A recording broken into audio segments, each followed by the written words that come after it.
I watched my husband sign the bankruptcy papers through the two-way mirror of conference room B, and I felt nothing but the cold satisfaction of a plan executed perfectly. His hands trembled as he initialed each page, his expensive Mont Blanc pen, the one I'd bought him for our fifth anniversary, shaking like a leaf in a storm. Across the table, my lawyer, whose identity Marcus would never know, slid another document forward. The foreclosure notice for his penthouse, the one he'd remortgaged without telling me to save his sinking company. "This can't be happening," Marcus whispered, his voice cracking. "The anonymous investor, they knew everything, every weak point, every deal, every secret." "How?" I allowed myself the smallest smile. "How indeed?" 3 months ago, I was still playing the role of Marcus Chen's devoted, simple-minded wife. The woman who brought coffee to his home office and smiled vacantly when he explained business concepts to me like I was a child. The woman who nodded along when he told his partners, "My wife? She's sweet, but she doesn't understand numbers. Too naive for business. Honestly, I keep the real financial discussions away from her. She'd just get confused." But that morning, 3 months ago, I'd made a different choice. That morning, I'd watched him steal my idea for the third time, watched him present my market analysis to his board as his own work, watched him collect praise for insights that had kept me up for weeks. And that morning, when he came home and patted my head like I was a golden retriever saying, "Thanks for the coffee, babe. Maybe stick to things you're good at, yeah?" That morning, I decided he would lose everything. He just didn't know I had the means to make it happen. I met Marcus Chen 7 years ago at a charity gala I didn't want to attend. I was 24, fresh out of business school with a Harvard MBA I'd earned on scholarship, and drowning in the grief of losing my father 6 months prior. Dad had been my everything, my cheerleader, my advisor, my best friend. He'd been a self-made man who'd built a small investment firm from nothing, and he'd spent my entire childhood teaching me to read balance sheets before bedtime stories, to understand market trends before I understood algebra. "Never let anyone make you small, Annie," he used to say. "You have a gift, a mind that sees patterns others miss. Promise me you'll use it." I'd promised, but when he died suddenly of a heart attack, I'd discovered the cruel reality of his gift to me. He'd left me everything, a portfolio worth $47 million, carefully diversified and brilliantly managed. But there was a catch, one written into the trust by my paranoid, protective father. I couldn't access the principal until I turned 30, and I couldn't tell anyone about it, not even a spouse, until then. The will was explicit. "Let her find someone who loves her for her, not my money," he'd written. "And let her learn to trust her own judgment first." At the time, crushed by grief, I'd thought it was cruel. Now I understood it was the greatest gift he could have given me. Marcus had seemed perfect, ambitious, charming, from a good family. He ran a mid-sized tech consulting firm his father had started, and he talked about growth and innovation with infectious enthusiasm. When he told me I was beautiful and smart, I believed him. When he said he wanted a partner, not just a wife, I thought I'd found my equal. The red flags started small. During our engagement, he'd asked to see my finances. "Just to plan for our future, babe." And I'd shown him my modest checking account and my small salary from my junior analyst position. I'd said nothing about the trust. It wasn't time yet, and some instinct I didn't quite understand told me to wait. "Is this all?" he'd asked, frowning at my bank statement. "I thought business school graduates made more." "I'm still starting out," I'd said. "I'm good with money, though. I can help us save." He'd laughed and kissed my forehead. "That's sweet. Don't worry, I make enough for both of us. You won't have to work if you don't want to." After the wedding, the flags got bigger. He'd insisted I quit my job. "My wife doesn't need to work for pennies at some firm. Stay home, relax, maybe start thinking about kids." When I'd protested, he'd worn me down with a combination of charm and subtle digs. "You're always so stressed there. You're not happy. Don't you trust me to take care of us?" So I'd quit, telling myself it was temporary, that I'd find something else. But Marcus had opinions about that too. Every opportunity I found was wrong somehow. The hours were too long. The company was too unstable. The role was beneath me. Why don't you volunteer instead? He'd suggested. Do some charity work. It suits you better. The word better had stung, but I'd swallowed it. I'd volunteered. I'd played tennis with the other wives. I'd hosted dinner parties where Marcus's colleagues praised his brilliance while I served canapes and smiled. But I'd never stopped studying the markets. Late at night, when Marcus was asleep, I'd pull out my laptop and analyze trends, track emerging companies, read financial reports until my eyes burned. It was my secret rebellion, my way of staying sharp, of keeping the promise I'd made to my father. And slowly, a pattern emerged. Marcus's company, Chen Consulting, was stagnating. His father had built something solid, but Marcus was running it into the ground with poor decisions and ego-driven expansion. I'd see the problems clearly: overstaffing in the wrong departments, contracts that looked impressive but had terrible margins, a failure to pivot into emerging markets. One night, I'd made the mistake of mentioning it. We'd been lying in bed, and Marcus had been complaining about a difficult quarter. Have you thought about cutting the satellite office in Phoenix? I'd asked carefully. I was looking at the numbers, and it seems like the overhead there that is eating profits without generating proportional revenue. You could redistribute those resources to— You were looking at what numbers? Marcus had interrupted, his voice sharp. I saw some reports on your desk, and I was curious. Annie. He'd sat up, turning on the bedside lamp to look at me. Those are confidential company documents. You can't just go through them. I wasn't snooping. They were right there, and I thought maybe I could help. Help? He'd laughed, but it wasn't kind. Babe, you're sweet, but you don't understand how complex this is. Business isn't like reading a textbook.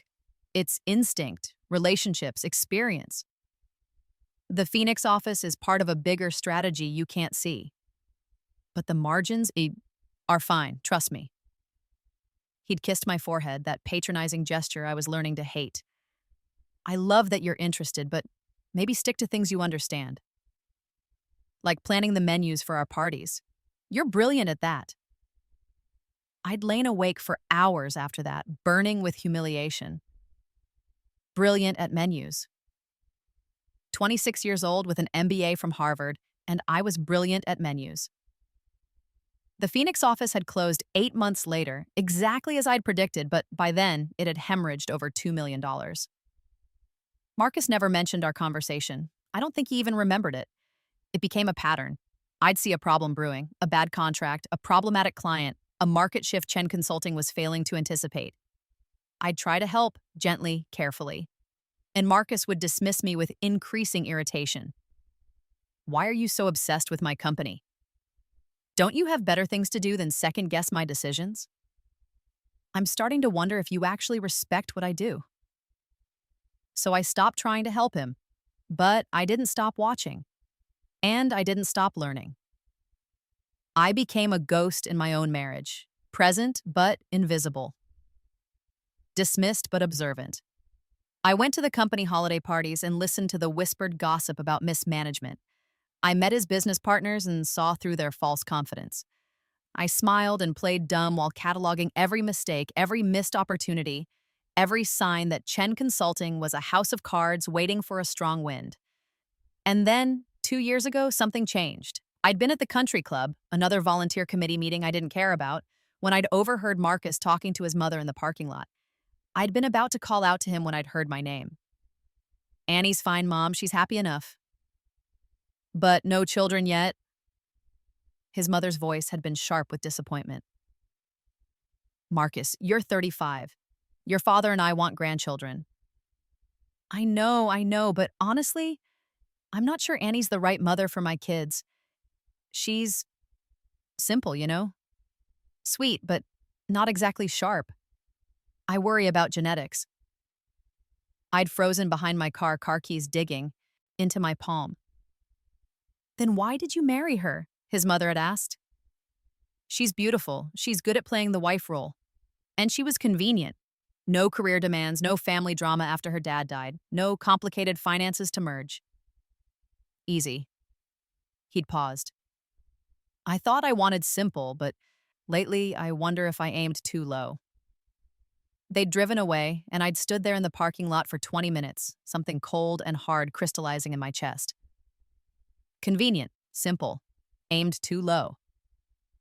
That night, I'd logged into my trust account for the first time in months. The balance had grown to 53 million. In 18 months, I'd turn 30, and every dollar would be mine to access freely. I'd stared at that number for hours, and a plan had begun to form. But I'd needed to wait, to prepare, to become invisible enough that when I struck, no one would see it coming. So I'd played my role even better. I'd become the perfect, empty-headed wife. I'd asked Marcus to explain simple concepts I already understood. I'd made silly mistakes with calculations that he could correct. I'd praised his intelligence constantly, making him feel like a genius for doing basic arithmetic. Wow, you can calculate percentages in your head. That's amazing. I don't understand how you keep track of all those numbers. You're so smart. Business is so complicated. I'm glad you're the one who has to deal with it. Every word of praise made him stand taller, made him more confident in his superiority, made him careless. And while I played dumb, I'd studied everything. I'd read every book on hostile takeovers and corporate warfare. I'd analyzed every company in Chen Consulting's sector. I'd identified their competitors, their suppliers, their clients, their weak points. I'd learned everything about Marcus's business that he'd never wanted me to know. I'd also started making friends, carefully, strategically, other bored housewives who happened to be brilliant women sidelined by their own marriages. Women with law degrees who'd been convinced to stay home. Women with finance backgrounds who'd been told they were needed at home more than the office. We'd formed a book club, innocuous and unthreatening, but in reality, we'd been building a network, sharing knowledge, making plans. One of these women, Diane, had become my closest ally. She'd been a corporate lawyer before her hedge fund manager husband had pressured her to quit, over wine and the pretense of discussing literary fiction. We'd talked about our real dreams. I want to practice law again, she'd confessed one night. But Richard would never allow it. He says it's embarrassing for him, like he can't provide. What if you didn't need his permission? I'd asked carefully. She'd looked at me with sharp interest. What do you mean? That's when I'd begun to assemble my team, slowly, carefully, in complete secrecy. Diane would be my lawyer, working under a shell company I'd already established. Another book club member, Patricia, had been a financial analyst. She'd be my CFO. Maria had been a marketing director. She'd handle corporate communications. And Emily, who'd worked in tech, would manage our digital infrastructure. None of their husbands knew. And certainly Marcus never suspected that his vapid wife was building an army right under his nose. 6 months before my 30th birthday, I'd made my first move. I'd set up a complex network of shell companies and investment entities, all leading back to offshore accounts, all completely untraceable. My father's lawyers, who'd been managing the trust and who'd known me since childhood, had helped, asking no questions, bound by confidentiality agreements that Marcus couldn't penetrate. The entity I'd used to destroy Marcus's company was called Athena Capital. The irony wasn't lost on me. The goddess of wisdom, born from Zeus's head, underestimated and powerful. And then, 3 months ago, everything had come to a head. It was a Tuesday morning in March. I'd been in Marcus's home office, supposedly tidying up, when I'd seen the documents on his desk. A pitch deck for a major client, a Fortune 500 company looking to overhaul their entire tech infrastructure. It was the kind of contract that could transform Chen Consulting, take them from mid-tier to major player. I'd flipped through it, and my blood had run cold. Every single insight in that deck was mine. The market analysis I'd done 3 months ago when Marcus had been traveling. The competitive positioning strategy I'd mentioned casually over dinner. The pricing structure I'd worked out on my laptop late one night when I couldn't sleep. Even specific phrases I'd used were copied verbatim. He'd taken my work he didn't even know I'd done formally, and claimed it as his own, again. But this was bigger than before. This was the kind of contract that would net him millions, the kind of deal that would make his reputation, and he'd done it by stealing from the wife he thought was too stupid to notice. When he'd come home that evening, I'd said nothing. I'd served him dinner. I'd listened to him talk about his brilliant strategy for landing this client. I'd asked him to explain the complicated bits to me, and he'd done so with barely concealed impatience. See, Annie, the key is understanding their pain points. Like here, he'd pointed to my analysis, I identified that they're losing market share to more agile competitors because their tech stack is outdated. Wow, I'd breathed. How did you figure that out? Research, analysis, experience. He'd tapped his temple. You've got to have a mind for this stuff. I'd smiled and cleared the plates. And that night, after he'd fallen asleep, I'd gone to my laptop and begun the final phase of my plan. First, I'd called my trust lawyer. It's time, I'd said. I need to advance my 30th birthday distribution. Is there a way? There are provisions for emergencies, he'd said carefully, but I'll need a good reason. How about launching an investment fund that will make my father proud? There'd been a long pause. Anna, your father would be proud of you regardless. But yes, I can arrange for an advance on 30% of the principal. The rest will still come when you turn 30. Will that be enough? $16 million. That's perfect. Within a week, Athena Capital had been funded and operational. I'd had my team, my secret team of brilliant, underestimated women, ready to move. And I'd known exactly where to strike first. The Fortune 500 contract Marcus wanted so badly, I'd tanked it. Athena Capital had reached out to the potential client first, offering a competing proposal. My proposal, the real one, improved and refined, not Marcus's stolen copy. We'd undercut his pricing, offered better terms, and included insights that his version didn't have because I'd deliberately left things out of the documents I'd left on his desk. Chen Consulting had lost the contract. Athena Capital had won it. Marcus had been devastated. I don't understand, he'd said, pacing our living room. Our proposal was perfect. How did this Athena Capital even know we were competing for this client? I'd rubbed his shoulders sympathetically. Maybe they're just really good at their job? They came out of nowhere. No one's even heard of them. And their proposal, some of the language almost felt like... He'd trailed off, shaking his head. No, that's crazy. What? I'd asked innocently. Nothing. I'm just stressed. He'd pulled away from me. I need to figure out how they got this intel. Someone must be leaking. He'd spent weeks investigating his own employees, never once suspecting his naive little wife. But that had been just the opening move. Over the next 3 months, I'd systematically dismantled Chen Consulting piece by piece. I'd identified their 3 biggest clients and approached each one through Athena Capital. I'd offered better services at better prices with better timelines. 2 of the 3 had switched. The third had started using us alongside Chen Consulting, effectively cutting Marcus's revenue in half. I'd poached his best employees, not the executives Marcus played golf with, but the talented middle managers he overlooked. The ones doing real work while taking orders from less competent superiors. I'd offered them double their salaries and equity in Athena Capital. 7 key people had left Chen Consulting in 6 weeks. I'd analyzed every business relationship Marcus had and found the weak points. A supplier who was overcharging him, I'd negotiated a better deal for Athena Capital, and the supplier had dropped Chen Consulting to give us exclusivity. A marketing partnership that was underperforming. I'd offered the marketing company a more lucrative contract, and they'd walked away from Chen Consulting. But the cruelest cut had been the investment deal. Marcus had been trying to raise capital to expand, to weather the sudden storm of lost contracts and departed employees. He'd been courting venture capital firms for months, trying to pitch his company as a growth opportunity. I'd made sure that every VC firm in the city knew that Chen Consulting was circling the drain. Not through obvious sabotage, I'd been too smart for that. Just a whispered word here and there from Athena Capital's anonymous representatives. Chen Consulting? I've heard they're having retention issues. Weren't they passed over for the Whitmore contract? I heard their margins are shrinking.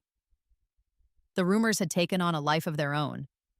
VC firms had ghosted Marcus, investment calls had gone unreturned, and then, when he'd been truly desperate, I'd struck.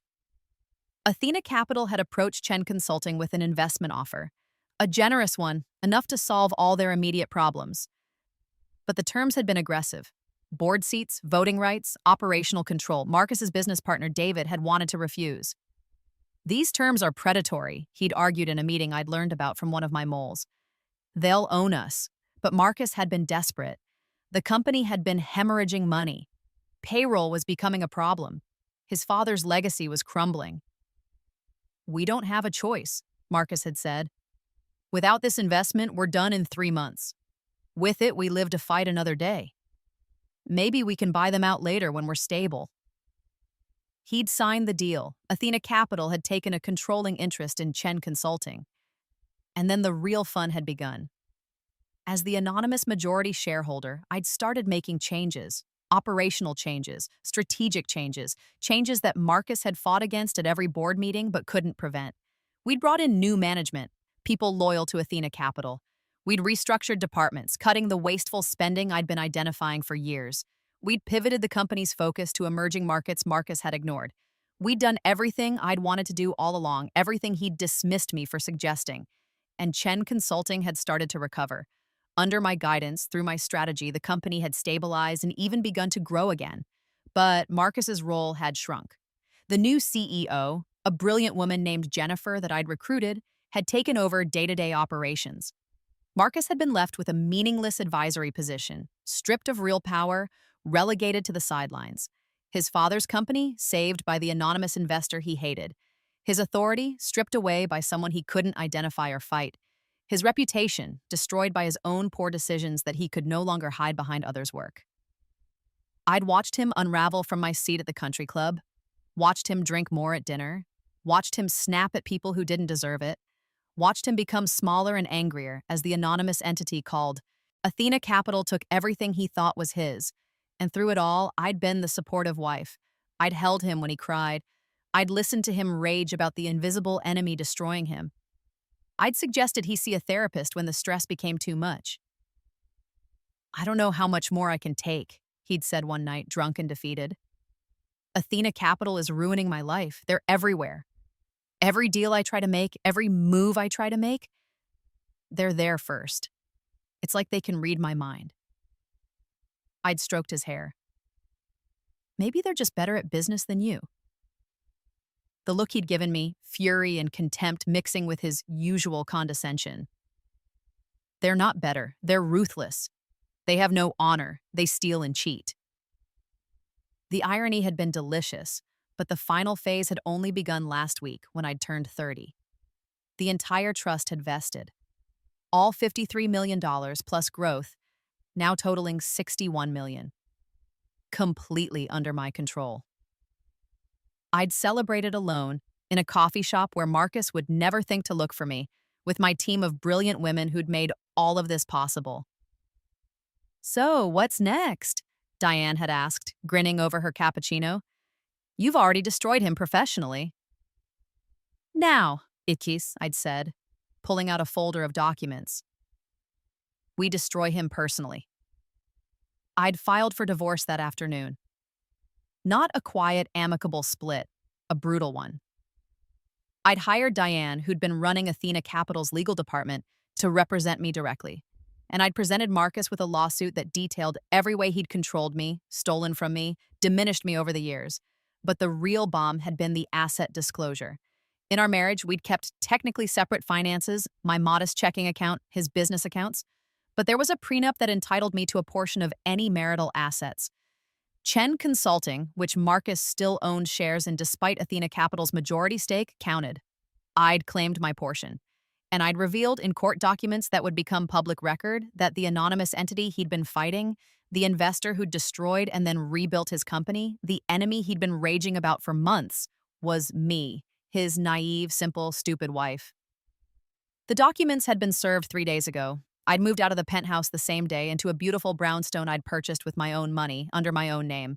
I'd taken nothing from our shared life except my clothes and my father's photographs. Marcus had called me 97 times in the first 24 hours. I'd blocked his number. He'd shown up at the brownstone. I'd had security remove him. He'd sent emails ranging from pleading to threatening to confused. I'd forwarded them all to Diane. And this morning, I'd watched through a two-way mirror as his entire world had collapsed. The bankruptcy papers were his personal ones, separate from Chen Consulting, which I was keeping profitable. Marcus, Chen, the man who'd called me convenient and simple, was personally broke. The penthouse he'd remortgaged to save his company from a crisis I'd manufactured? I'd bought the debt through a subsidiary and foreclosed. His car, repossessed. His club memberships, canceled for non-payment. His reputation, in tatters as word spread about who Athena Capital really was. I need to speak to whoever's behind Athena Capital, Marcus had said in the conference room, desperate. There's been a misunderstanding. If I could just talk to them, my lawyer had smiled thinly. I'm afraid that won't be possible. But I can relay a message if you'd like. Yes, tell them I'm sorry. Whatever I did to offend them, I'm sorry. I'll do whatever they want. I just need a chance. I'll pass that along, my lawyer had said. But I should tell you, the principal of Athena Capital wanted me to give you a message as well. Marcus had looked up with desperate hope. She said to tell you, business isn't like reading a textbook. It's instinct, relationships, experience. Maybe you should stick to things you understand, like signing bankruptcy papers. You're brilliant at that. I'd watched all the color drain from Marcus's face as he'd recognized his own words thrown back at him, watched him process, calculate, realize. Annie, he'd whispered. It was all this time. Annie? My lawyer had stood. If you'll excuse me, Mr. Chen, we have other appointments. She'd left him there, surrounded by the ruins of everything he'd thought he'd built, finally understanding that the woman he'd dismissed as too naive for business had systematically taken apart his entire life while he'd never suspected a thing. I left the observation room and walked out into the bright spring afternoon. My phone buzzed with messages from my team, Patricia. The Henderson account just closed. We're up another 4 number this quarter. Maria. Forbes wants to do a profile on Athena Capital. Should we? Emily. Chen Consulting's stock is up 23% since we took over. Turns out women do know business. Who knew? Diane. He looks completely shell-shocked. It was beautiful. Drinks tonight to celebrate? I smiled and texted back. Drinks tonight, my treat. I walked to my favorite cafe, the one where Marcus had never wanted to go because it was too simple, too unsophisticated. I ordered a ridiculously expensive coffee and sat by the window, watching people rush by, and I felt light for the first time in years. My phone rang, unknown number. I almost ignored it, but something made me answer. Annie, it was Marcus's voice, hollow and broken. I need to know, why? If you had all this money, all this talent, why marry me at all? Why the act? I thought about that for a long moment. I married you because I loved you, or I thought I did. I was young and grieving, and you seemed kind. The act came later, after I realized you only loved me when you thought I was beneath you, when I was safe and small and controllable. I did love you. No, I interrupted. You loved having me. You loved feeling superior. You loved having a beautiful accessory who made you feel smart. But you never loved me, Marcus. You don't even know who I am. So this is revenge? For what? Not appreciating you enough? I laughed and it felt good. This isn't revenge. Revenge would be irrational, emotional, disproportionate. This is just business. You had something I wanted, my own intellectual property that you stole, a company that I could run better than you, and a life that was holding me back. I simply took it. You destroyed me. No, Marcus, you destroyed yourself. Every decision that brought you here was yours. The bad contracts, the poor management, the stolen ideas that you didn't understand well enough to execute properly. I just stopped protecting you from the consequences of your own incompetence. I gave you everything. You gave me nothing, I said, and my voice was steel. I earned everything I have. The difference is I didn't need to steal it from you to get it, but you built your entire career on taking credit for other people's work, and eventually that catches up to you. There was a long silence. Then, what happens now? Now, you figure out your life, get a job, start over, maybe develop some actual skills beyond taking up space in a corner office. I paused. Chen Consulting will be fine, by the way. Under new management, with the dead weight cut away, it's actually quite profitable. Your father's legacy is secure, just not with you. You're keeping the company? I'm keeping everything worth keeping. You can have the bankruptcy and the reputation you earned. Annie, please. I hung up. Then I blocked the number. The barista called my name for my coffee and I stood to get it, catching my reflection in the window. I looked different somehow. Taller, clearer, real. My phone buzzed again. My personal email this time, from an address I didn't recognize. The subject line read, "From your father's estate attorney." Curious, I opened it. "Dear Anna, your father left a sealed letter to be delivered on your 30th birthday. I apologize for the delay. I've been trying to reach you at your old address. The letter is attached. With regards, William Morrison, Esquire." My hands trembled as I downloaded the attachment. Dad's handwriting filled the screen, and I had to blink back tears to read it. "My dearest Annie, if you're reading this, you're 30 years old, and you have access to everything I worked my whole life to build. I hope you've used these 6 years wisely. I hope you've learned to trust yourself, to rely on your own judgment, to stand on your own feet. I know the trust term seemed cruel, but I've seen too many brilliant women lose themselves in marriages to men who couldn't handle their strength. I've seen too many fortunes squandered because young people didn't have to work for what they were given. I wanted you to have time to figure out who you are without my money defining you. I wanted you to know you could build something yourself, that you didn't need my wealth to prove your worth. But I also wanted to protect you. If you found someone who loved you for you, someone who supported your brilliance instead of fearing it, then wonderful. The money would be a bonus. But if you found someone who tried to make you small, who wanted you convenient instead of extraordinary, well, I knew you'd need resources to get free. I hope you used these years well. I hope you found your strength. I hope you remembered that you are my daughter, and my daughter was born to do great things. The world is going to try to underestimate you, Annie. Let them. There's no better advantage in business than being underestimated. Let them think you're naive, simple, easy to control, and then show them what a woman with a Harvard MBA and her father's instincts can really do.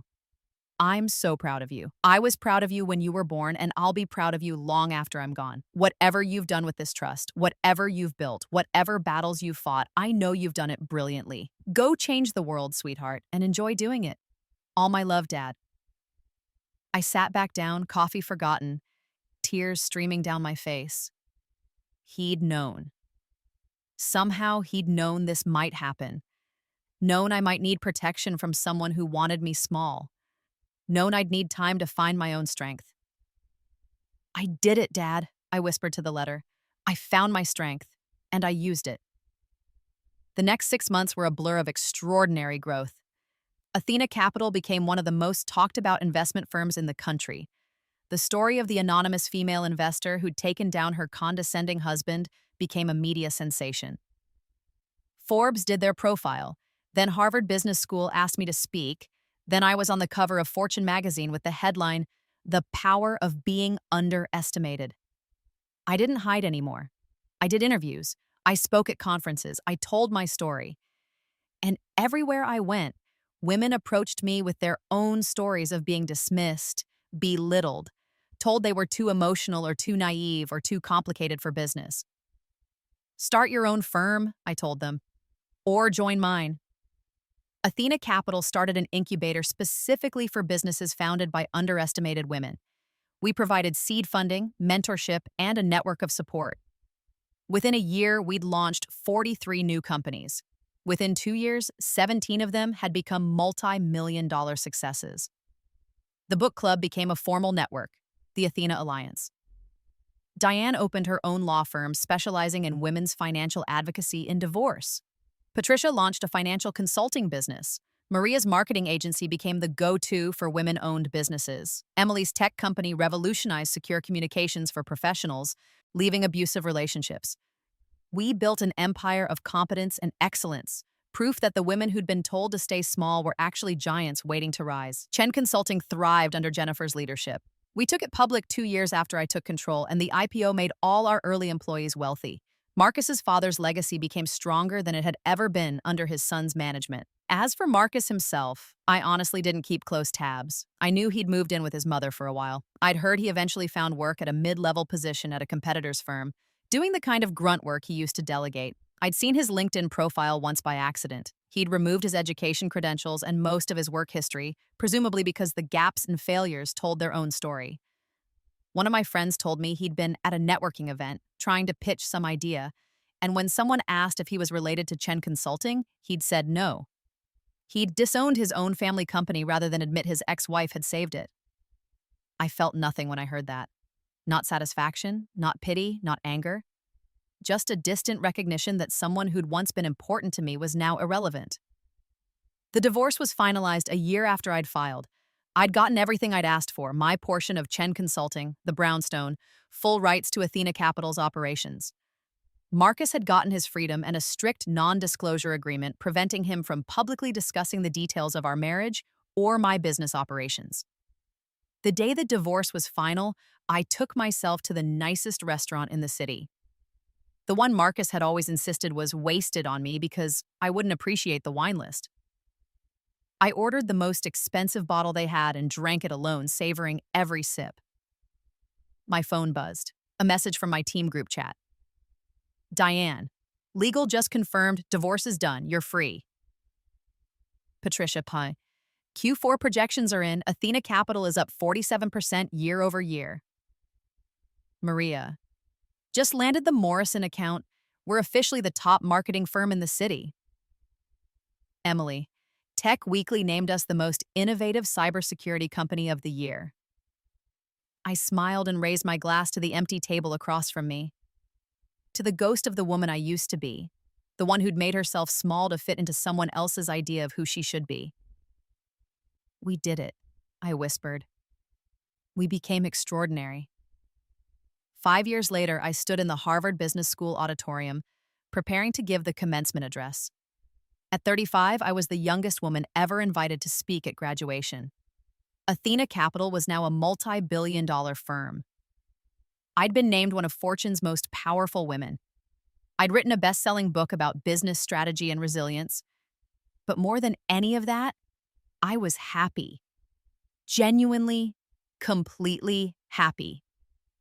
I looked out at the sea of graduating faces, these brilliant young people about to enter a world that would try to make them small in 1,000 different ways. 7 years ago, I began. I was sitting where you are thinking I knew exactly who I was and what I wanted. I was wrong about almost everything. Not because I wasn't smart, I was.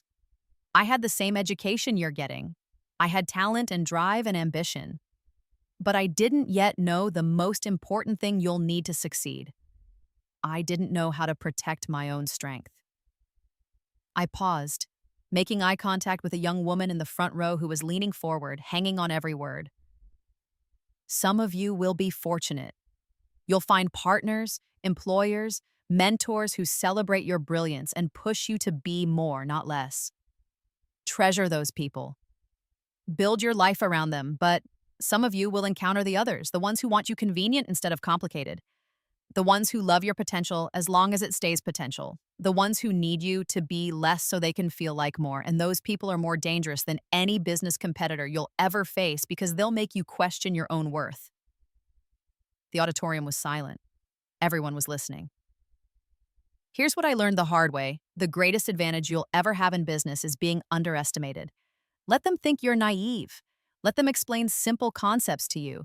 Let them feel superior. And while they're busy congratulating themselves on their intelligence, you learn everything. You plan everything. You build everything they're too arrogant to see coming. And then, when you're ready, you show them exactly what they overlooked. The crowd erupted in applause. I waited for it to die down. But here's the thing, and this is important. This isn't about revenge. Revenge is expensive, emotionally and financially. This is about excellence. This is about building something so undeniably good that it speaks for itself. This is about being so competent, so prepared, so strategic, that when opportunity comes, you don't just take it, you multiply it. Don't waste your time punishing people who underestimated you. waste their time by being so successful, they have to explain to their investors why they passed on working with you. By being so good, they have to explain to their board why they let you walk away. By being so excellent that their own mediocrity becomes impossible to hide. More applause, and I felt the energy in the room shift. These weren't just students anymore. They were soldiers preparing for a war they now understood they could win. You have worked incredibly hard to be here today. You have earned this degree, this knowledge, this opportunity. Don't let anyone convince you to hide it. Don't let anyone make you feel like your intelligence is threatening or your ambition is inappropriate or your competence is unfeminine or unmasculine or too much of anything except exactly what it is, earned. And if you find yourself in a situation where being yourself is somehow wrong, where your strength is treated as a weakness, where your insight is dismissed as confusion, where your excellence is reframed as luck, don't try to fix those people. Don't waste time making them see your worth. Just leave.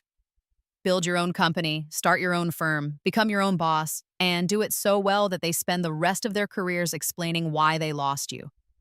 I smiled at them, these bright-faced believers in their own potential. The world is changing. It's changing because people like you refuse to be underestimated anymore.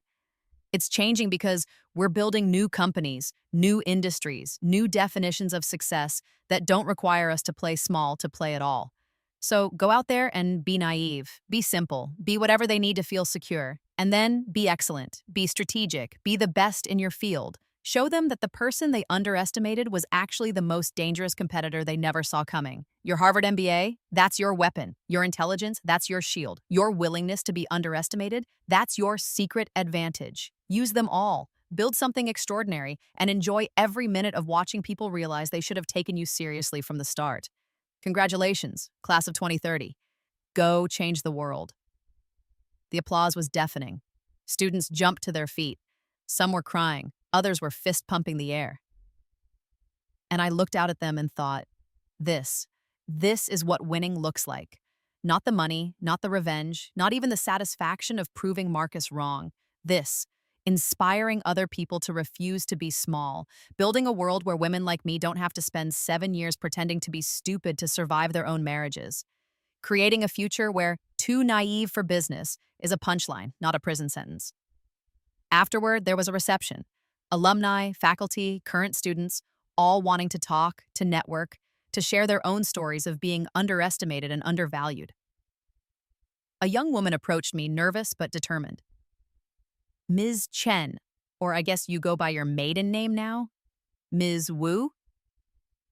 Anna is fine, I said warmly. What's your name?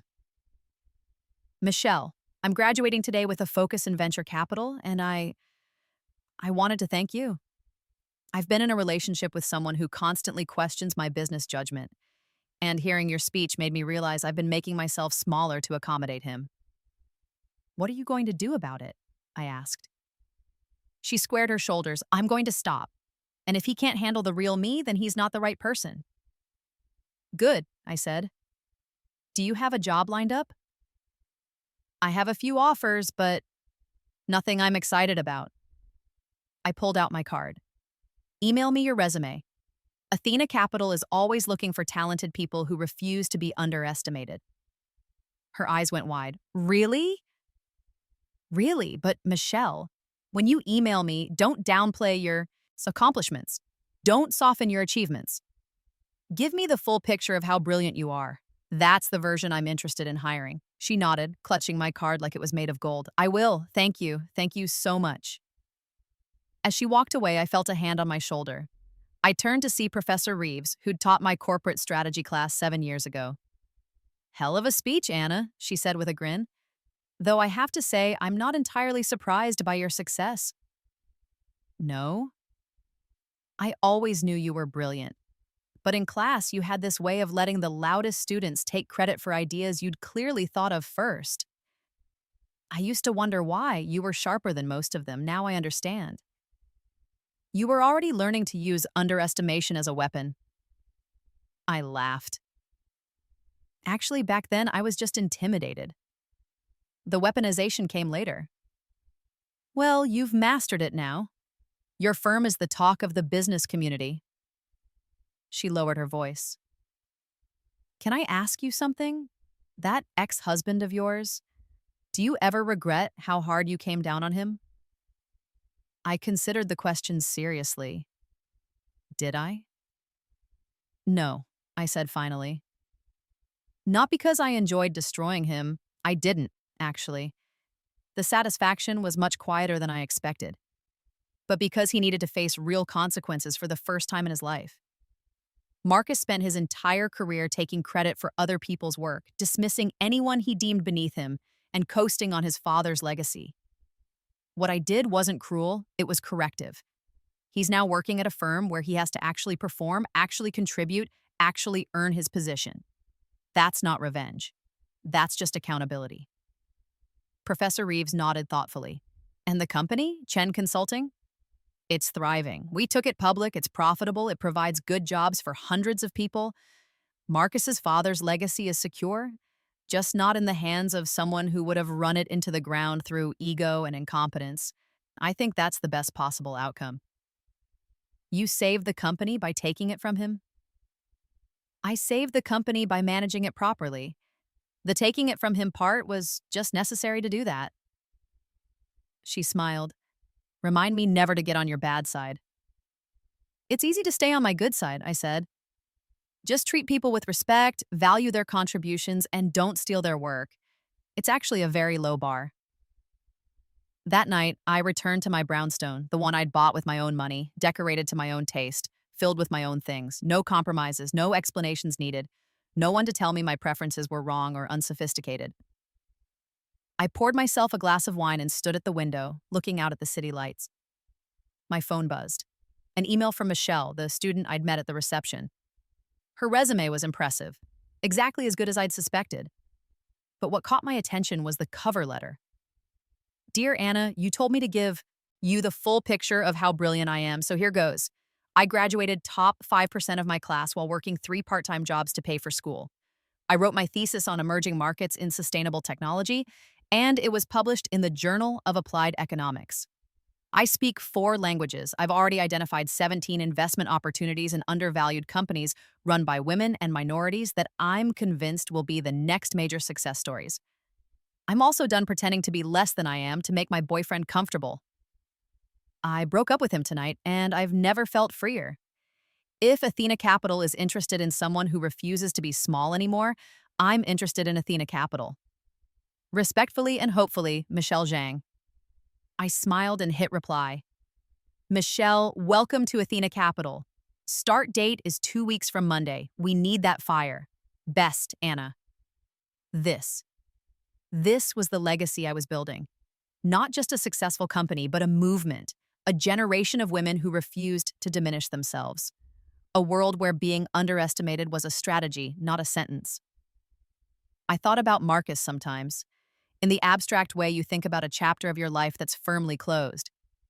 I'd heard through the grapevine that he'd finally started therapy, that he was working on understanding his role in the relationship's failure. That was good, I supposed. Growth was always good, even if it came late. But mostly, I just didn't think about him at all anymore. Instead, I thought about the 43 companies we'd launched, the 17 that had become major successes, the hundreds of jobs we'd created, the women we'd empowered to bet on themselves. I thought about Diane's law firm, which had helped 300 women navigate divorces and come out financially secure. I thought about Patricia's consulting business, which had helped women-owned companies secure over $2 billion in funding. I thought about Maria's marketing agency, which had become the top firm in the city by focusing on authentic storytelling instead of manipulation. I thought about Emily's cybersecurity company, which had helped countless people protect themselves while escaping toxic situations. I thought about the Athena Alliance, our network of brilliant women who'd once been told to stay home and stay quiet, now running some of the most innovative companies in the country. This was what winning looked like. Not the bankruptcy papers I'd watched Marcus sign, though that had been satisfying. Not the money, though that had been useful. Not even the vindication of proving my intelligence, though that had been sweet.